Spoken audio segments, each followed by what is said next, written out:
and it's my great pleasure to welcome everyone to this lecture today. I'm Daniel Schrader. I'm the director of the Center for Jewish Studies and professor of history at the University of Minnesota. It's my great pleasure to welcome Yair Mintzker, who is the speaker today for today's lecture on Joseph Süss Oppenheimer, the Jew Süss, the rise and fall of an 18th century court Jew. This event has been co-organized by the Center for Austrian Studies and the Center for Jewish Studies, and is co-sponsored by the Department of History of the University of Minnesota. It's part of our the Center for Jewish Studies annual community lecture series, which is now in its 18th year.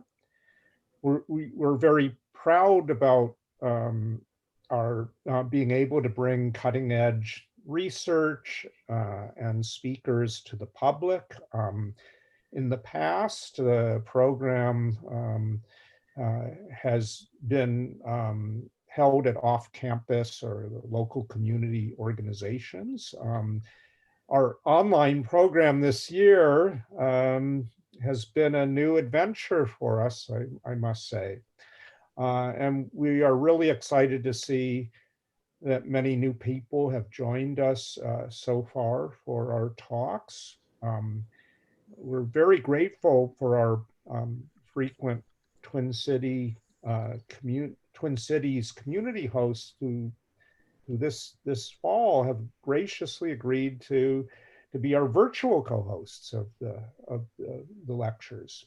And I want to give some thanks to the supporters of the center, of our lecture series.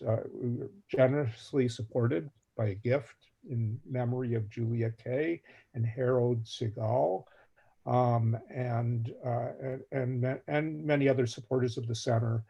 We want to give also special thanks to the staff, both of the Center for Jewish Studies and the Center for Austrian Studies, for their efforts and skills in making this webinar happen today. So I'd now like to welcome my colleague, Howard Luthen, who's a professor of history and is the director of the Center for Austrian Studies, who will introduce our speaker. Howard. Thank you, Daniel. Yeah, and thank you everyone for joining us this afternoon and making some time for this very exciting lecture. Yes, I'm Howard Luthen. I'm professor of history and director of the Center for Austrian Studies here at the University of Minnesota. We're delighted that you are joining us to hear Professor Yair Mintzker of Princeton University. Professor Mintzker is a specialist in early modern Germany, though this in some ways I think underplays the range and diversity of his interests. He's the author of two prize-winning books. The first was the Defortification of the German City, 1689 to 1866, which was published by Cambridge University Press. Now, I think when most of us think of medieval and early modern cities in Central Europe, we think of the walled city.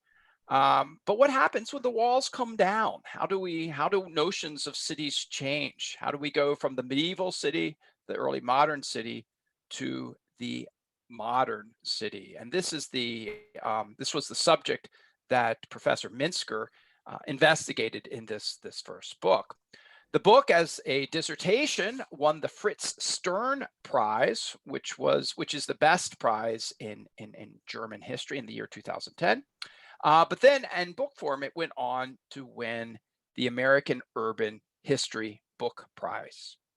His second book, and what we'll hear more of today, is the many faces, the many deaths of Jew Süss, the notorious trial and execution of an 18th century court Jew, which was published by Princeton University Press in 2017. The book is an examination of one of the most iconic or famous figures in the history of anti-Semitism, a court Jew who, after the death of a German duke, was put on trial and then executed in 1738. The book itself, I think, is a real case study, a real wonderful example of the historian at work. Professor Mintzker focuses on the trial of Jew Süss and gives us four very different perspectives of this figure during his trial and imprisonment. And so in so doing, he really asks some very fundamental questions of how do we evaluate sources? What accounts do we rely on? How do we reconcile sources that at times can seem contradictory to give us a picture of this very, very complex character? The book was once more very, very successful. It won the 2017 National Jewish Book Award in History and was also named a Financial Times Best Book of the Year. Professor Mintzker has gone on, is moving on to a new project as well on the Wandering Jew. We had an earlier workshop on this theme just to show the wide range of interests and expertise that he has developed.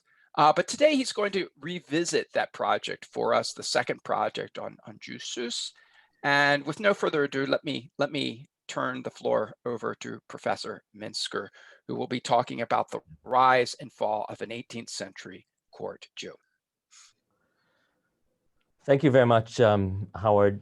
Thank you, Professor Schroeder, for the invitation to deliver this lecture, and to all the wonderful people at the Center for Austrian Studies and the Center for Jewish Studies and the Jewish community in the Twin Cities. It's wonderful to be here today. I'm touched by the invitation. It's a great honor and privilege to be with you this evening or on YouTube later on, those who watch it that way. Ladies and gentlemen, deep is the well of the past. Should we not call it bottomless? These are the opening lines of Thomas Mann's Joseph and His Brothers, four heavy tomes of even heavier prose that Mann wrote in the 30s and 40s, and that he would later view as his true magnum opus. More than the Buddenbrooks, more than Magic Mountain, more than Death in Venice, more than Dr. Faustus. The well of the past is bottomless, Mann writes, because the deeper we delve and the farther we press and grope into the underworld of the past, the more unfathomable it becomes. For again and again, I quote him, the past retreats farther into the bottomless depths, no matter how much we try to grasp it. History for Mann offer us only illusions of stations and goals, behind which, once we reach them, we discover new stretches of the past opening up, much like someone on the beach whose wanderings find no end, because behind each dune that he strives to reach lie new expanses of sand to lure him onward and onward towards another destination. So the well of the past is bottomless, and the work of the historian finds no end. The deeper we dig, the more urgent is the need to dig even deeper. I opened this lecture on Joseph Süss Oppenheimer, the notorious Jew Süss, a court Jew, a financial advisor to a prince who lived and died in German-speaking Europe almost 3 centuries ago. I begin this lecture with this famous opening in Thomas Mann's Joseph and His Brothers for 2 reasons. First of all, it is Mann's most profound reflection on the historian's craft, which, as you know, is my craft too. I absolutely adore this. I believe that the historian's work actually never ends, and the point is actually the struggle. The journey is the point more than the destination.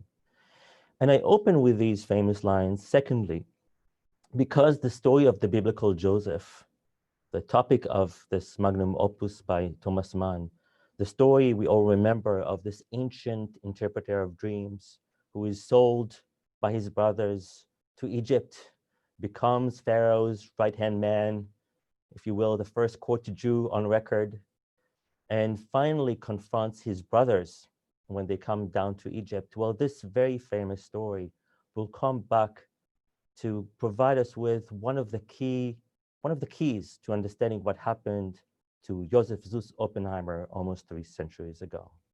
So to say more at this point would be to place the cart before the horse. I want to start with the basics about Oppenheimer's life and then get to the connections between what happened to him and what happened to the biblical Joseph. So who was this Jew Süss? Joseph Süss Oppenheimer, better known as Jew Süss, kind of nickname that he got even when he was still alive. Well, Oppenheimer is, as Professor Lauthan mentioned, one of the most iconic figures in the history of anti-Semitism. He was originally from the Jewish community in Heidelberg. And in 1733, he became the court Jew, their personal banker and advisor of the Duke of the small German state of Württemberg. This is the southwestern corner of what is Germany today. And for a few years, Oppenheimer enjoys much success, but then the Duke unexpectedly dies in 1737. The Württemberg authorities arrest Oppenheimer on the spot and they put him on trial. And finally, they execute him for what they term Oppenheimer's damnable maltreatments of prince and country. They don't say much more than this. This figure is extremely well known in other parts of the world. In the United States, however, Oppenheimer is known mainly through a very vicious Nazi propaganda movie made about him in 1940 at the behest of Joseph Goebbels himself. And if I'm lucky, I'll be able to share my screen with you now and show you this.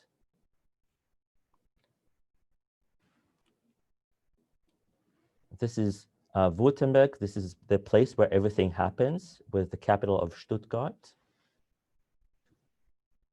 And this is the poster for the Nazi movie Jew Süss, a movie so vicious that after the war, the director was put on trial himself for crimes against humanity, no less, just because he created this movie. It's a very unique case in which a German artist essentially is put on trial for crimes against humanity, no less, just because he created this film in 1940. Those of you who are interested can watch this movie on YouTube. It's also available in libraries. I don't want to say too much about this. It's not the topic of my talk this evening. So Oppenheimer, back to Oppenheimer himself, he was, even though he was executed almost 3 centuries ago, in an important sense, his trial never quite ended. Even as the trial was unfolding, it was already clear that what was being placed in the scales of justice was not any of Oppenheimer's alleged crimes. And indeed, the vague verdict pronounced in his case conspicuously failed to provide any specific details about the reasons for his death sentence. The significance of the trial and the reasons for Oppenheimer's public notoriety ever since the 18th century is to be found not in the dry language of legal texts, but in the role that his story came to play as a kind of parable or metaphor about the rise and fall of prominent Jews in Christian Europe. His meteoric ascendance during the years he spent in Württemberg and his no less spectacular fall have been viewed by many as an allegory for the history of German Jews, both at the time in the 18th century as well as in the 19th and 20th centuries. Think about this for a second. He was a man who tried to fit in and seemed to for a while, but was eventually rejected. A Jew who enjoyed much success, but then fell from power and met a violent death. And a Jew also who we know did not eat kosher and even had a non-Jewish girlfriend. She was arrested with him. But when he was faced with death, he categorically refused to convert to Christianity. There was something about his Jewishness that was important to him more than just the religion of it. So a kind of parable about what happened to German Jews much more generally. The rise and the fall, the tragic ending, the attempt to fit in, and the Jewishness of it all, even if they were not necessarily devout Jews. And so at every point in time, when the status or the culture, the past, the present, the future of German Jews have hung in the balance. The story of this man also moved to center stage, where it was investigated, novelized, dramatized, and even set to music on more than one occasion. It's not an exaggeration to say that this Jew Süss is to the German collective imagination what Shakespeare's Shylock is in the English-speaking world. And let's stop here for a second and just realize what I just said. In the English-speaking world, we already have the figure of the Jew on trial. This is Shylock. And that is partly the explanation for the reason that Jew Süss is not as well known in the United States as he is in Germany, where he's a household name. I think the comparison here is with Shylock, but also perhaps with Dreyfus. There's a kind of recurrent motif here that is actually very important for modern Jewish history. Now, we don't know a whole lot about Oppenheimer's early life, except that he was born in Heidelberg, as I said, probably in 1697. We know a few things about his father and his mother. But then in the 1720s, he was in his mid-20s himself. This young man served as a court Jew in several places in Southwest Germany. And finally, he landed in Württemberg, a duchy whose future ruler, a Catholic duke, by the way, Oppenheimer had met and befriended a few years earlier. In 1733, this man becomes the Duke of Württemberg, and Oppenheimer begins to enjoy much success. He is, first of all, the Duke's special representative in Frankfurt, the famous trade city with its famous Judengasse, with its famous ghetto, one of the most important centers for German Jews at the time, perhaps the most important one next to Prague. And then he becomes the actual courted Jew when he moves back to Stuttgart, the capital of this duchy. And in this latter capacity, he runs the local mint, is involved in managing many aspects of the state finances. How much money he makes during those years is not altogether clear. I don't have access to his bank records. I don't have the password to his online banking account. But as an historian, I do know a few things about this. For instance, I know that in 1735, 2 years after he arrives in Stuttgart, this Oppenheimer buys a house outside the city for 15,000 gulden, which doesn't mean a whole lot to you today. But just to kind of realize how much money we're talking about, that year you could buy a whole house in the city for 600 gulden. And Oppenheimer buys a little palazzo, as it were, for 15,000. So he certainly has a lot of money. How he made the money is a different question. Be that as it may, less than 4 years after becoming the Duke of Württemberg, Oppenheimer's patron suffers a sudden and fatal stroke, and Oppenheimer is arrested the same night. And during the next 11 months, the last months of his life, he's kept under guard, first in his home, the same one he bought for 15,000 gulden, and then in 2 different prisons. There's a special inquisition committee, a special group of judges assigned to his case. And the committee interrogates many witnesses, including Oppenheimer himself, his ex-girlfriend, and many other people for close to 11 months. They create a lot of discourse about this. And if you go down to the basement of the Central State Archives in Stuttgart today, you can read all of it, 30,000 pages of documents. It's a remarkable archival collection. On Friday, January 31st, 1738, after 11 months of imprisonment, Oppenheimer's death sentence is read to him in a special session of the criminal court convened in his case. The court does not specify the exact basis for the verdict, but the way the choreography of it all makes it clear that he's guilty of corruption, of debasement of coins, and even of sexual transgressions. And again, let me try to share my screen with you here for a second to show you this.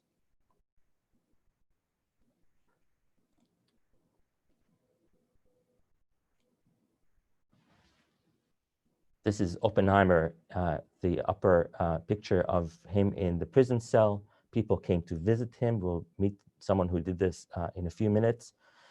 At the bottom, the session where the death verdict is read to Oppenheimer, and this is the famous execution scene. We estimated about 20,000 people came to watch the execution. This is at the time that the entire population of Stuttgart is about 10,000 people, so a lot of people came from elsewhere. And he was locked, he was strangled, his body was locked in a cage. And this is part of the choreography of this whole issue, because the idea here is that he's locked in a cage like a bird, a Vogel in German. And the word for having intercourse with a woman, literally to fuck a woman in German, is Vögeln. So they this is a kind of a very sick joke about why he's being executed, German style, early 18th century.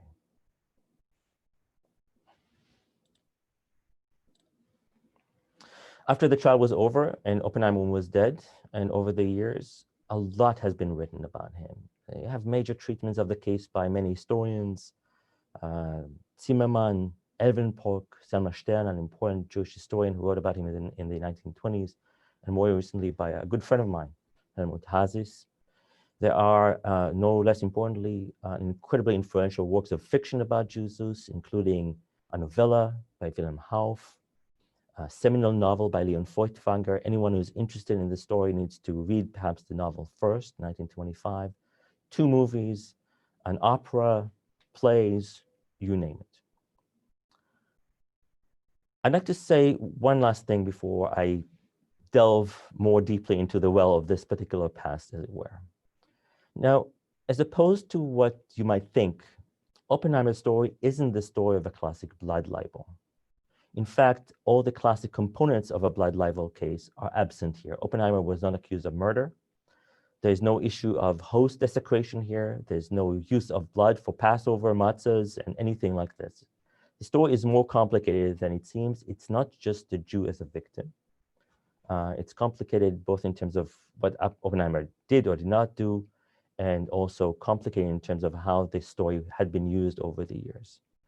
There are legal issues here. There's the very important issue of what exactly he was accused of. How did the judges go about interrogating him and coming to their verdict? There's the story of how his Jewishness played a role or not in what happened to him, especially because, as I said, Oppenheimer, according to all the accounts that we have, did not lead a particularly Jewish life at all, but toward the end, refused to convert to Christianity. I discuss many of these issues in my book. They are extraordinarily interesting, but also quite complex. So today, I'd just like to take one aspect of this case and try to dig more deeply into it and kind of try to understand what is happening here. And I will limit myself to the question, which turns out to be very important, about Oppenheimer's relationship with other Jews. What was it like? Were other Jews important to Oppenheimer's story? Was Oppenheimer important to other Jews? And if the answer to any of these questions is positive, what can we learn from this complicated relationship about early modern Jews, about Jewish history, about German history, perhaps also about Jews today in our world as well? So first things first, Jew Süss, it's important to know, was not the first court Jew in Württemberg, far from it. There were many others. Historians have estimated that in all of Central Europe, there were approximately perhaps 1,500 court Jews in the 17th and 18th centuries. In Württemberg alone, in the small duchy, there were several dozens. Already several decades before Oppenheimer's appearance on the scene, court Jews were already prominent features in the economic and political landscape of this duchy. Not all of them stayed for long, but practically all their names are on record.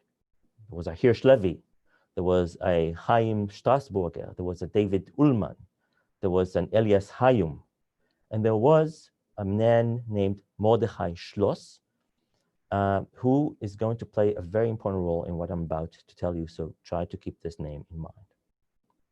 Court Jews like these were a common feature of early modern Germany because though many territories and towns prohibited Jews from settling within their borders, in other places, Jews came to play a vital economic role as moneylenders, financiers, traders, bankers, and the like. Jews lent money to princes who encountered difficulties in raising funds directly from their subjects. They supplied state armies with necessary provisions and military articles. They helped in the minting of coins, and they traded in many commodities, including precious stones and other luxury items. This was the case of the court Jews Levi and Strassburger and Ullmann, I just mentioned, but most importantly, it was also the case of this man, Mordecai Schloss. He was originally from Frankfurt, but moved to Württemberg already in 1707, that is 30 years before Oppenheimer's arrest.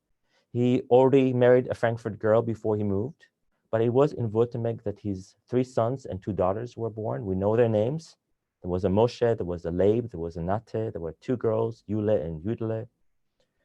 The Schlosses employed several servants and even a special Jewish cook from Frankfurt. We even know his name. His name was Herz Hamel.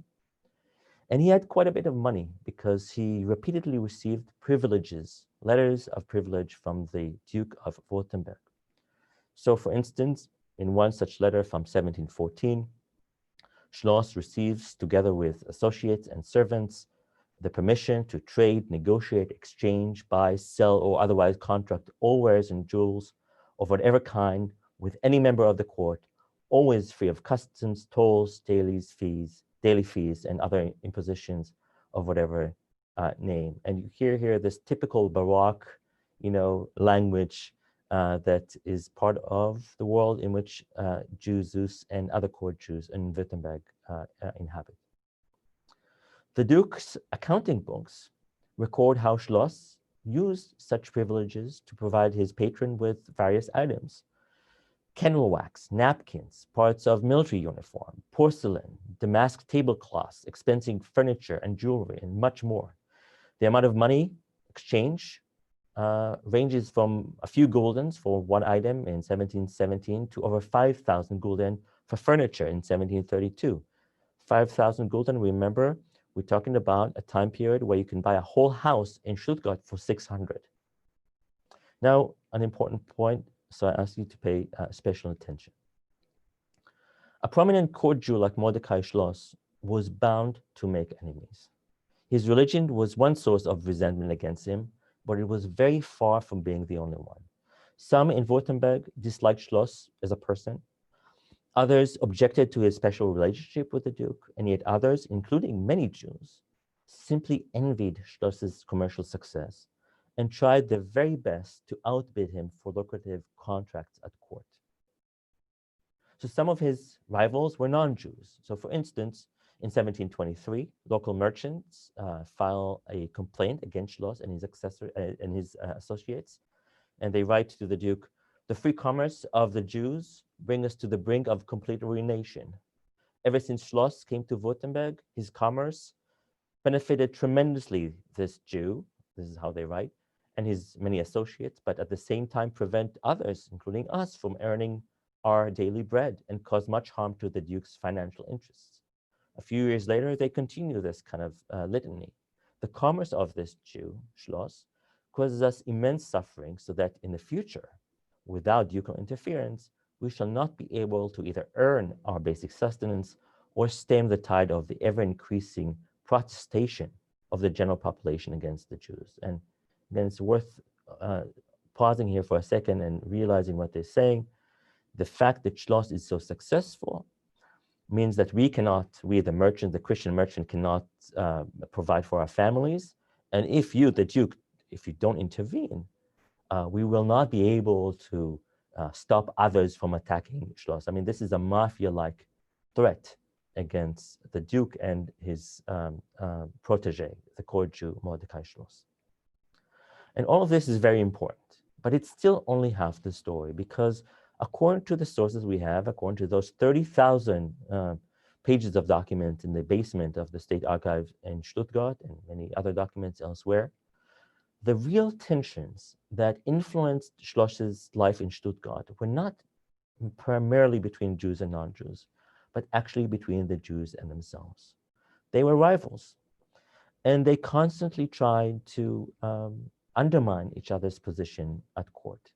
For instance, in November 1720, Model Löw, one of the earliest court Jews to settle in Württemberg, writes to the Duke that for over 30 years, so he writes, "I had always been a true servant of the Duke of Württemberg, performing my duties honorably, so that no one had ever filed a single complaint against me. But this idyllic situation had been disrupted by this Mordecai Schloss. I have been, alas, prosecuted by this Jew, whose actions are furthermore damaging, well beyond the case of a single man. Schloss, Löw concludes his letter, seeks to prosecute honorable people. He misuses ducal favor, and he causes immense losses to the Duke and the local estates by not paying enough taxes.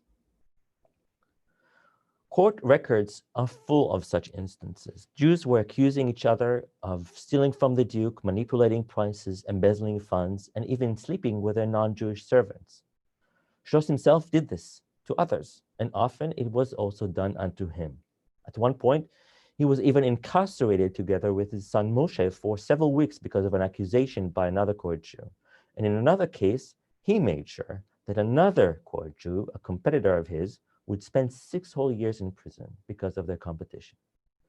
So contrary to the impression given by some historians of Oppenheimer's case, the court Jews of early 18th century Württemberg did not form a uniform bloc. They competed fiercely against one another and at times had such serious disagreement that they ended up in front of a magistrate or a judge. And despite the strong taboo among Jews against testifying against each other in pre-modern Christian courts, caused one another to be put behind bars. What held their community together, the reason there were Jews in Württemberg at all, the reason why the Duke invited them there, was not some kind of harmonious consensus, just common practices or even communal institutions, though they did have those things. But the reason they were there was this individual and highly insecure commercial opportunities at the court, over which they constantly fought. What held their community together was not consensus, it was competition, and it was risk-taking. I think this is a very important sociological point to understand if you want to get closer to what happened to Joseph Oppenheimer. Now, Oppenheimer arrives in the scene in 1733, and when he arrives, he both changes everything and changes nothing at all. On the one hand, this packed field of Württemberg court Jews was getting even more crowded than before, making it very difficult for many people to turn a profit. And the best pieces of evidence for this are, again, these ducal accounting books I mentioned before.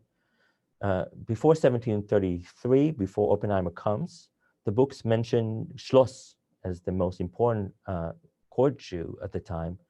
They mention his name on a regular basis, documenting him selling all these different items, candle, wax, wine, tapestries, you name it. But after the new Duke ascends the throne and Oppenheimer arrives, the books essentially stop mentioning Schloss altogether. And many of you know this famous line from the Bible about how there arose up a new king over Egypt who knew not Joseph, right? This idea that when a new king, a new prince comes to a place, the whole situation is different. And in this case, we see something very similar. One duke replaces another, and one court Jew replaces the previous one. But the documentation from Oppenheimer's trial also makes clear another thing, and that is that his appearance on the scene also didn't change nothing at all. It didn't change the nature of the Jewish community. It only changed the characters in it. Because before his arrival, Mordecai Schloss was the most prominent court Jew. Now it was simply someone else. One prominent court Jew was simply replacing another. The nature of the game, however, didn't change at all. So it should not take us by surprise that several years later, in 1737, once Oppenheimer himself fell from power, there was no one unified response by the Jews to what was happening to him. There were many individual responses in the plural. And it should also not surprise us that some of these responses were actually very negative. They came from Oppenheimer's competitors. And so, although some of Oppenheimer's co-religionists, some of the other Jews, proved very loyal to him, others clearly turned against him now that he was behind bars. Maram Khan, for instance, a court Jew from Stuttgart, asked in September of 1737 during the trial, apparently out of his own volition, to appear in person before Oppenheimer's judges in order to give incriminating testimony against him. And during the several days he spent with the judges, Kant claimed that the Duke should not have trusted Oppenheimer because this man, he said, instead of filling the Duke's coffers, only emptied them. Another court Jew, Isaac Salomon Landau, was even more extreme. He was a former associate of Oppenheimer, but when the latter was arrested, he came to the judges and said, again, apparently willingly, that if Oppenheimer's case were to be sent to 3 different rabbis, they would unanimously condemn him to be stoned to death. This is what Jews say about each other. Mordechai Schloss, who, as we saw, had been pushed aside by Oppenheimer in 1733, he also testifies in the trial in a very similar spirit. In a deposition against Oppenheimer he gives in September 1737, he at first showed himself quite ambivalent about what is happening to Oppenheimer. He begins the deposition by insisting that he doesn't want to say anything that might hurt Süss, God forbid, and so on and so forth. But already a few sentences later, he changes his mind, claims that Oppenheimer had always been a person about whom no one had anything good to say, and goes on to say that, as the whole world knows, Oppenheimer never let anyone stand in his way, and he stole from this and he stole from that, and so on and so forth. You get the message. So why am I telling you all of this? I'm telling you all of this, this kind of stories of Jews against Jews, Schloss against Oppenheimer, not in order to kind of highlight the moral failings of court Jews like Schloss or Landau or Kahn or Oppenheimer. This is not about them being snitches, malshinim in Hebrew. I'm mentioning all of this in order to stress a sociological rather than a moral aspect of the politics of the Jewish community in Württemberg and by extension in many other similar communities in the early modern world. The very raison d'etre, the reason that all these many communities were in existence was the internal competition that their members were involved in. That's why these Jews were there to begin with. And Oppenheimer's trial did not change this. It only helps us see it better all these years after the fact. Now, 6 months after the deposition by Schloss, and about 2 weeks after meeting Oppenheimer in prison, Schloss actually met Oppenheimer in prison. Mordechai Schloss helped publish a short account of Oppenheimer's life. It's, again, let me try to show this to you. It's an incredibly interesting document.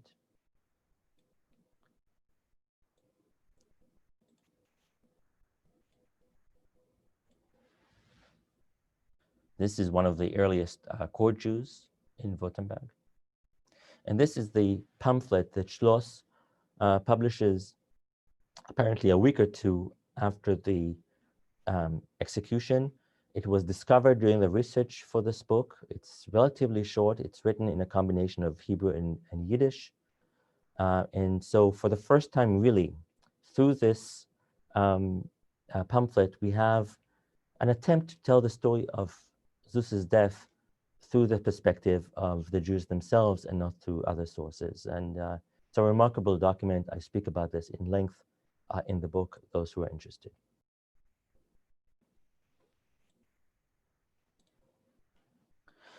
And the title is The Story of the Passing of Joseph Süss. May the memory of the righteous be a blessing. And it's a very unique, very important document about what happened to Oppenheimer. And this is how it begins. And I'll just read it from my screen here. This is the pamphlet.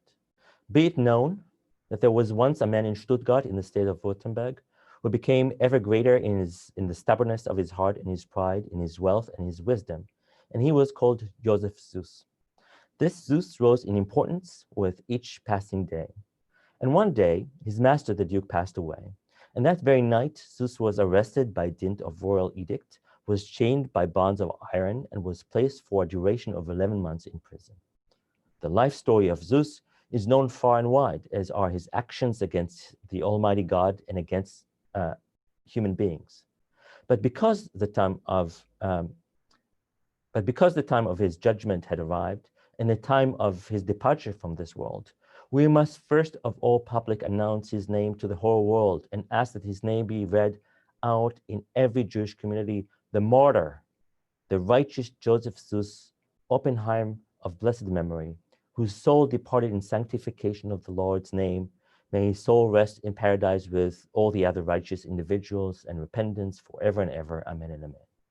And because he passed away in possession of a full belief in God and wholeheartedly regretted the transgression he had committed, neither we nor any members of the Jewish faith should ponder upon them until the arrival of the Messiah.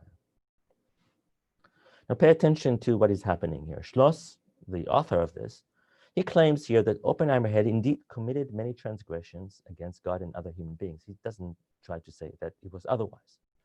But also that once he had repented, and especially after he died on Kiddush Hashem, on the sanctification of God's name, Oppenheimer's place among the righteous in paradise was guaranteed. And the term righteous is especially worth keeping in mind here, and it appears very often in his pamphlet and will come to play an important role when I kind of sum it up. And then the actual narrative begins, and again, this is the pamphlet now. Firstly, when Joseph Süss was in prison from Rosh Hashanah 1737 until the day of the trial, he subsisted solely on thin bread and water. And he fasted each and every day, and only when evening fell did he eat something. And each week, he sometimes fasted 2 or 3 whole days. Last Passover, he subsisted solely on bread, water, and turnips. And the reason for all this was revealed by this holy, righteous person prior to his death. And anyone of intelligence can understand his reasoning. And the way in which he behaved in prison is truly incredible. Finally, on Wednesday, the 9th of Shevat, 1738, Süss was transferred to Stuttgart under the guard of 200 men of war with drawn sabers and loaded muskets and a large assembly of people all around, beyond enumeration, as the sandwiches upon the seashore. He was placed in Stuttgart near the marketplace, in a single room where it is customary to imprison the criminals, with a guard of 20 men and several officers. And this transfer alone to the city until he arrived in his room by way of the streets was tantamount to a first death. This is Schloss' words about the death of his co-religionists. And again, it's really interesting to pay attention to some of the language here. There's a lot of biblical language, a large assembly of people all around, beyond enumeration, as the sandwiches upon the seashore. And there's also, it's very interesting that Schloss describes how Oppenheimer's transfer to Stuttgart was like a first death. And many of you know that also in the story of the biblical Joseph, we have someone who dies more than once. And in the Bible, this is Jacob, Joseph's father, who had thought for many years that Joseph was killed by a wild beast. And so many years later, he hears that Joseph was still alive in Egypt, was actually doing very well for himself. And then he says, in the words of Genesis, "I shall die this time, having seen your face, again, knowing that you are still alive."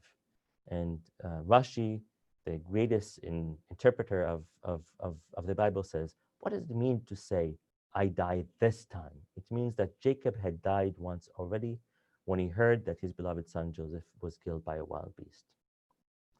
Finally, pay attention here to the fact that Schloss claims that Oppenheimer told him about the reason for his incredible behavior in prison, but also that anyone with intelligence can understand what this means without actually telling us what was going on. Now, this same point is repeated immediately afterwards. Schloss mentioned the fact that after Oppenheimer was informed of the death sentence, he was allowed to meet 2 Jews. One of them was Schloss himself. And he mentions that all of this happened last Sunday, which means that he just published the pamphlet just a few days after the execution. It's also very interesting to note that in this scene that I'm about to read to you, Oppenheimer weeps on Schloss's shoulders, but the opposite doesn't happen. Schloss doesn't weep on Oppenheimer's. And this is what Schloss writes. Last Sunday, Joseph Süss asked to see me, Mordecai Schloss, and other Israelites, Bnei Israel. And this request of him being granted, I came to him, and as soon as he saw me, he fell upon my neck and cried and shouted a great deal, and immediately told me that the time was too short to engage in matters of this world. And afterwards we spoke alone, and I'm forbidden to say what we spoke. Verily, I do not have enough quills and ink to describe the passing from this world. What's more, it's difficult for me owing to my great sorrow. Nevertheless, it is true that the world has not seen such a righteous man as Süss for a very long time. And here again, Oppenheimer is described as righteous, and we hear of a conversation between the two men without learning what exactly was happening. And this is how Schloss concludes his account. As I said, it's not a very long one, implying that he was present at the execution. In any event, after his soul departed, as he was calling, "Hear, O Israel, the Lord is our God, the Lord is one," and 52 steps led to the gallows. And as he climbed each and every one of them, he said, "The Lord is God." In conclusion, who would be able to recount his praises? And prior to his death, the saintly, righteous man, Joseph Süss of blessed memory, instructed me to write about how he died and send a report to all of the Jewish diaspora and to warn against our arrogance, and that the blessed be he will, with God's help, keep all of Israel alive until the arrival of the Redeemer. Amen and amen. And this is it. The entire account fits onto a single page pamphlet. I'm getting slowly to my conclusion. What did Schloss try to do with this pamphlet? Not what he was describing. What was he trying to do? In the pamphlet, Schloss claims that Oppenheimer asked him to do this. Oppenheimer asked him to write to all of the diaspora. And according to this narrative, Oppenheimer stood behind the composition of this pamphlet, which was completed shortly after the execution. But already in the 18th century, several observers claimed otherwise. For instance, a local convert from Judaism by the name of Christoph David Bernhard, there's a lot about him in the book, he thought that the motivation behind the story was the arrogance of a few ignorant Jews who wholeheartedly rejoiced at the opportunity to declare a new saint for their religion. And according to this convert Bernhard, it was Jewish perfidy rather than Oppenheimer's supposed righteousness that made Schloss publish this account. Bernhard, furthermore, refused to accept the idea that anything could have happened during the meeting between the two men in prison without his knowledge, because he was present there, which is actually attested by other documents. And he writes in one of his letters, as Schloss knows all too well, I was sent to the prison together with him with this one and only intention to pay close attention to the exchange that they would have. So he doubts that what we're seeing here is the truth because he was there. He said this kind of conversation did not happen. Now, you don't have to be a convert to share some of Bernhard's cynical view of Schloss and to suspect that there might have been more behind the publication of this pamphlet that immediately meets the eye. The stark contrast, for instance, between Schloss's deposition against Oppenheimer back in September and this post-execution account might point to a sense of guilt on Schloss's part. Schloss might have been motivated by more than just rote obedience in granting Oppenheimer's dying request. He had his own compunctions to work out in the process. And then there's one last and I think incredibly intriguing possibility. Already one contemporary reader of this pamphlet suspected that Schloss was sending a hidden message with this pamphlet because, among other things, he keeps referring to a conversation he and Oppenheimer had after the latter, you remember, fell on his neck and cried and shouted a great deal, the content of which anyone of intelligence can understand, even though Schloss is not allowed to reveal it. And this is a common question with such texts. If you're not allowed to say anything about the conversation, why are you mentioning it at all? Yes, I mean, are you trying to pass some kind of message through this? And already at the time, one contemporary reader of this pamphlet claimed that the solution here are the parallels between the story of Joseph Süss Oppenheimer and his biblical namesake, Joseph. Joseph the righteous, Yosef HaTzadik, which is the common Jewish appellation for the biblical Joseph, even today. Remember, the famous interpreter of dreams, who is sold into slavery by his jealous brothers and quote, Jew-like becomes a great advisor for a non-Jewish king, in this case Pharaoh, and then confronts his brothers in the end. And he asked this contemporary reader, was it just a coincidence that this pamphlet kept referring to Oppenheimer with the similar phrase, the righteous? Was it a coincidence that the Jews were called Israelites here, not Jews?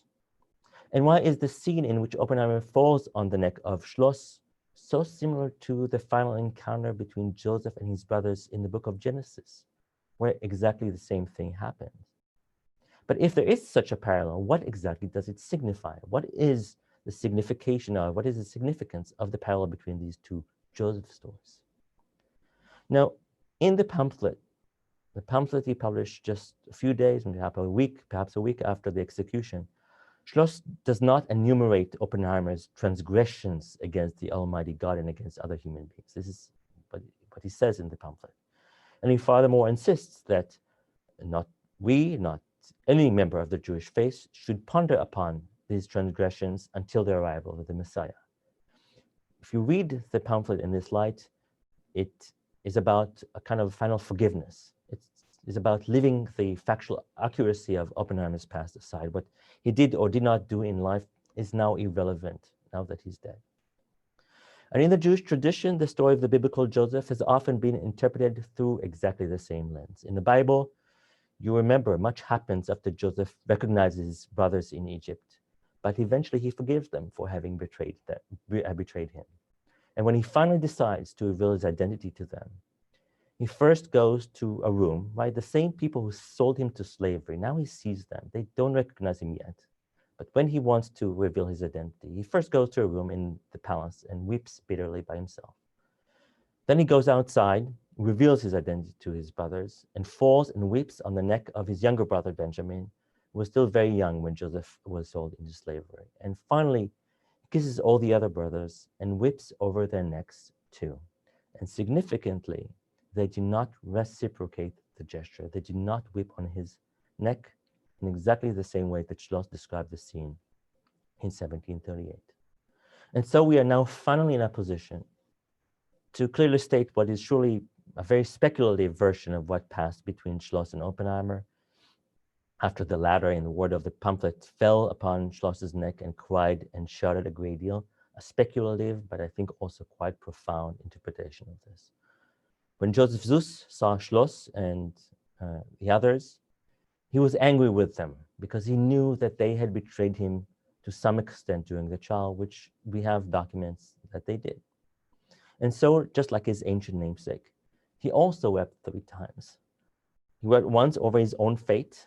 He wept once over his closest family. They were about to live without him from now on. And he wept also for a 3rd time over his co-religionists, including even Schloss, whom he forgave despite all that they had done to him. And if you interpret this pamphlet in this way, it truly does become an account about Joseph and his brothers, complete with a land of exile, a prince and his Israelite advisor, brotherly competition and betrayal, imprisonment and eventual encounter, forgiveness and reconciliation. Maybe even for a brief and in a fleeting moment, we might even be able to hear part of that hidden conversation that Schloss had with Oppenheimer on the eve of the latter's execution. And the Bible tells this story in a way that takes my breath away every time I tell it. Because when Joseph, the biblical Joseph, finally confronted his brothers after all those years and all that had passed between them, he fell on their necks, kissed them, and cried, "I am Joseph, your brother, whom you sold into the land of Egypt. Now therefore be not grieved, nor angry with yourself that you sold me here, for it was not you who sent me here, but God." Genesis 45, 5-8, one of those amazing biblical moments, one of the high points of the Bible in general. So, ladies and gentlemen, as I said in my opening remarks, the well of the past is indeed deep, perhaps even bottomless. The farther we dig in, the clearer it becomes that we need to dig even deeper. Beyond every story, there's another story, an even more ancient one. What I told you today is the story of Joseph and his brothers in the Bible in the early 18th century, and perhaps also to some extent today. I am grateful for you for listening to all these reflections, and I look forward to your questions. Thank you very much. Well, thank you, Yair. This is a wonderful talk, rich in historical depth and nuance. And I'm sure that, please, I forgot to mention to submit any questions you have at the bottom of your screen in the Q&A section. So please, yeah, you should submit it in text, Q&A, and Professor Mintzker will be happy to respond.